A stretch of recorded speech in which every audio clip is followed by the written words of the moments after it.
When reading the book, The Richest Man in Babylon, you're often going to feel that certain things are being repeated. And just like anything in life, there's a meeting that I like to watch every 6 months called General Conference for the LDS Church. And if you really listen to the talks, it's the same exact thing again and again and again. It's repetition. We learn by repetition. And when you read this book, it gives you just different examples of the same thing to help you understand the importance of what it's talking about. And so in chapter 5, the 5 laws of gold, you go in there and you learn about old kebab. Okay, I like to call them shish kebab because I like to eat shish kebabs. When I was in Romania, there's a lot of shish kebabs that got sold on the street corners, and I grew rather fond of eating them. And so when I see that, I really like it. This is a story of a son who went out, and 10 years later came back to his father and explained to his dad the just sheer amount of lessons he had learned. And he remembered this tablet that his dad had written the 5 laws of gold on. Well, at the beginning of the chapter, old shish kebab or kalabab, he asked the question, everybody. Let me find here, right in here to read this. He goes, a bag heavy with gold, or a clay tablet carved with words of wisdom. If thou hast a choice, which wouldst thou choose? What would you choose if you were given just a clay tablet full of wisdom or a bag of gold? Would you choose the wisdom or the gold? Hopefully by now, through this course, you've learned that wisdom will make a man and woman rich. Rich does not mean having a lot of money. If you're wise and you know how to work hard, you can make all the money you need. Okay? So everybody here in the story, oh, we'd get the bag of gold, right? It talks about, well, a pack of dogs, they're howling at the moon and they're starving and everything. If you feed them, they eat and eat and eat, they fight and they argue until they're full and fat and have no thought for tomorrow. Whereas a wisdom would make it to where you could always have food and always eat. So the 5 laws of gold goes through, and the first one is gold cometh gladly and an increasing quantity to any man who will put by not less than 1/10 of his earnings to create an estate for his future and that of his family. For the sake of this book, let's pretend that gold is an animal. Okay? You need to care for it, feed it, nurture it. You want it to come to you. You don't want it to run away from you, right? Just like a dog. I have a Siberian Husky and a white lab. And if you're mean to it, you don't treat them right, what do? Do they come to you when you hold out your hand? No. But if I feed them right and I care for them and I help them grow and get fatter, but not too fat, not obese, but if I help them grow and be healthy and strong and I play with them, we play fetch and we take them on walks, then they grow to love their master. Well, in this case, we're talking about gold. You want to be the master of the gold, okay? As we talked about in previous chapters and throughout this course, you need to put aside 1/10 of your income, okay? If you do that, you guarantee the safety of your family, right? In case something happens to you, then this is what happens. This law also saith that gold cometh gladly to such a man, okay? The more gold I accumulate, the more readily it comes to me, and in increased quantities. The gold which I save earns more, even as yours will, and its earnings earn more.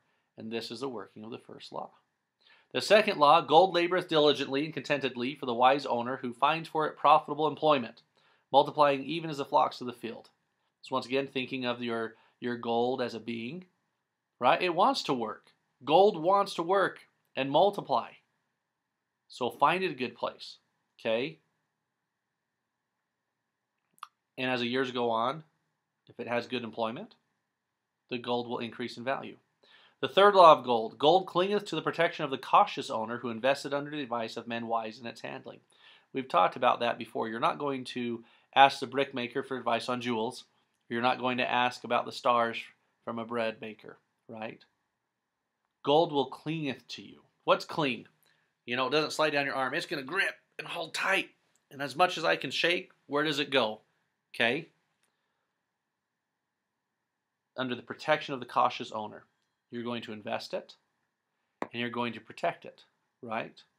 under the advice of wise men and women who can help you. Fourth law of gold, gold slippeth away from the man who invested in businesses or purposes which he is not familiar to, or which are not approved by those skilled in its keep. If you're investing your money in something you don't understand, chances are you'll lose it. If you invest your money with people who don't understand the business you're investing it in, chances are you're going to lose it. You need to be wise. The gold will run away from you, as it says. The fifth law of gold, gold flees the man who would force it to impossible earnings, or who followeth the alluring advice of tricksters and schemers, or who trust it to his own inexperience and romantic desires in investment. Romantic desires in this case does not mean, amorous, kissy-kissy, smooch-smooch, right? Romantic desires is you have dreams that it will do something that's impossible. So gold will flee you, not just run away, but as fast as it possibly can. And in this case, like that animal, it won't come back. If you're trying to make the gold do tricks it can't do, if you're trying to invest in things that are impossible, right? If you're telling everybody, hey, listen, I'm going to invest here and make 1,000% return a year. If you don't have the knowledge how, if you don't have the ability how, if you're trying to make it do things it can't do, you're going to lose your money. In this book, it talks about the gold will flee you, and it will. Don't listen to people who are trying to scheme or trick, okay? Growing up, we always had a thing is, if someone's trying to tell you, you can make all this money by doing this, invest here, and then they show you a check. Look how much money I made doing this. Now, mind you, if it's a family member or a very close friend and they want to share how they've succeeded, that's a different story. But if it's someone who is saying, look, here's this, right?